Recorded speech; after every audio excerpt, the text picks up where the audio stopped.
Assalamualaikum warahmatullahi wabarakatuh. Salam guru hebat.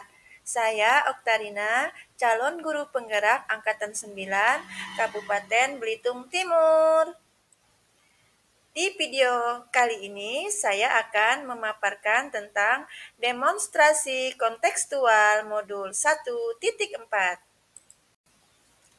Di video kali ini saya akan memaparkan tentang segitiga restitusi.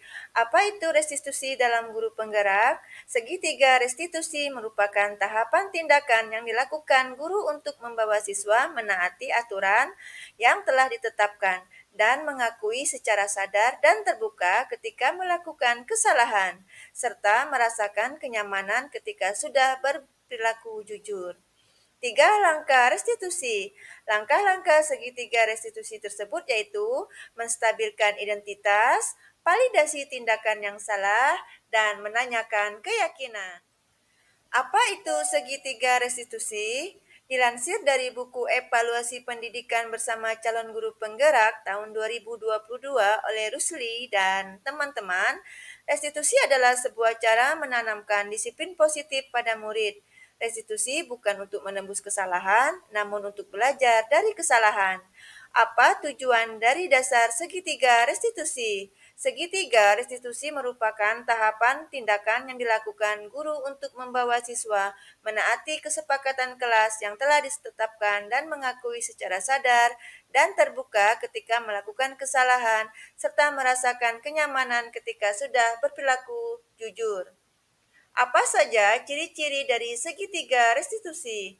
Restitusi bukan untuk menembus kesalahan, namun untuk belajar dari kesalahan. Restitusi memperbaiki hubungan. Restitusi adalah tawaran, bukan paksaan. Menstabilkan identitas bertujuan untuk mengubah identitas anak dari orang yang gagal karena melakukan kesalahan menjadi orang yang sukses. Anak yang sedang mencari perhatian adalah anak yang sedang mengalami kegagalan. Dia mencoba untuk memenuhi kebutuhan dasarnya, namun ada benturan. Kalau kita mengkritik dia, maka kita akan tetap membuatnya dalam posisi gagal. Kalau kita ingin ia menjadi proaktif, maka kita harus meyakinkan si anak dengan cara mengatakan kalimat-kalimat ini. Berbuat salah itu tidak apa-apa. Tidak ada manusia yang sempurna. Saya juga pernah melakukan kesalahan seperti itu. Kita bisa menyelesaikan ini. Bapak, Ibu tidak tertarik mencari siapa yang salah, tapi Bapak, Ibu ingin mencari solusi dari permasalahan ini. Kamu berhak merasakan begitu. Validasi tindakan yang salah. Menurut teori kontrol, semua tindakan manusia, baik atau buruk, pasti memiliki maksud atau tujuan tertentu. Biasanya, guru menyuruh anak untuk menghentikan sikap yang tidak baik, tapi teori kontrol menyatakan bahwa resep itu tidak manjur. Restitusi tidak menyarankan guru bicara ke murid bahwa melanggar aturan adalah sikap yang baik. Tapi dalam restitusi, guru harus memahami alasannya dan paham bahwa setiap orang pasti akan melakukan yang terbaik di waktu tertentu. Kalau kita tolak anak yang sedang berbuat salah, dia akan tetap menjadi bagian dari masalah. Namun bila kita memahami alasannya melakukan sesuatu, maka dia akan merasa dipahami. Para guru yang telah menerapkan strategi ini mengatakan bahwa anak-anak yang tadinya tidak terjangkau menjadi lebih terbuka pada mereka. Strategi ini menguntungkan bagi murid dan guru karena guru akan berada dalam posisi siswa dan karena itu akan memiliki perspektif yang berbeda. Menanyakan keyakinan. Teori kontrol menyatakan bahwa kita pada dasarnya termotivasi secara internal. Ketika identitas sukses telah tercapai langkah 1 dan tingkah laku yang salah telah divalidasi langkah 2, maka anak akan siap untuk dihubungkan dengan nilai-nilai yang dia percaya dan berpindah menjadi orang yang dia inginkan. Penting untuk menanyakan ke anak, kehidupan seperti apa nantinya yang mereka inginkan. Apakah kamu ingin menjadi orang yang sukses, bertanggung jawab, atau bisa dipercaya? Kebanyakan anak akan mengatakan iya, tapi mereka tidak tahu Bagaimana caranya menjadi orang seperti itu? Guru dapat membantu dengan bertanya, seperti apa jika mereka jadi orang seperti itu? Ketika anak sudah mendapat gambaran yang jelas tentang orang seperti apa yang mereka inginkan, guru dapat membantu anak-anak tetap fokus pada gambaran tersebut. Kasus pertama, Vidya dan Putri hari itu tiba-tiba berkelahi dan beradu argumen. Hal ini bermula ketika hari itu Vidya, Selvi, dan Nadira datang terlambat ke sekolah. Padahal hari itu mereka piket kelas bersama. Saat Putri menegur mereka untuk segera membantu merapikan meja dan menyiram tanaman serta menyapu di luar, mereka malah balik mengejek Putri. Sorry ya, itu kan tugas kamu, kata si Vidya. Lagian sudah bersih kok kelasnya, kata si Selvi lagi. Terima kasih ya, sudah disapu kelasnya. Kamu baik deh Putri, wajar aja kamu dikasih nama Putri. Soalnya kamu baik sih, kata Nadira sambil mengejek.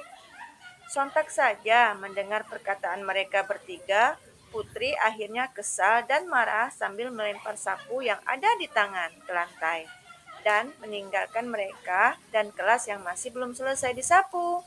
Pulang sekolah, ternyata pertengkaran mereka masih berlanjut dan semakin parah dan saling menuduh dan menunjuk satu sama lain. Kasus pertama, Putri tidak terima kepada temannya waktu dia meminta temannya untuk pikir di dalam kelas. Dia tidak bisa menahan amarah dan melempar sapu ke arah temannya. Putri, kemarin ibu mendengar kalau kalian berkelahi ya sama Nadira, Vidya, dan Selvi. Iya, Bu. Kenapa? Karena mereka tidak mau pikir dan datang terlambat. Jika disuruh suka membentak. Oh begitu, wajarlah kalau kamu marah. Kalau ibu menjadi putri, ibu juga akan marah. Lalu apa yang Putri lakukan kepada mereka? Melempar sapu dan tidak berhenti sampai jam pelajaran tiba. Oh begitu. Kalau begitu pasti ada alasannya dong. Alasannya apa? Karena mereka datang terlambat dan tidak mau piket. Itu hampir setiap minggu. Iya, setiap minggu, Bu. Ibu sangat menghargai tindakan Putri. Untungnya Putri tidak sampai berbuat yang lebih buruk daripada itu. Coba sekarang Putri pikirkan, tindakan Putri itu sesuai nggak dengan keyakinan kelas yang sudah kita buat?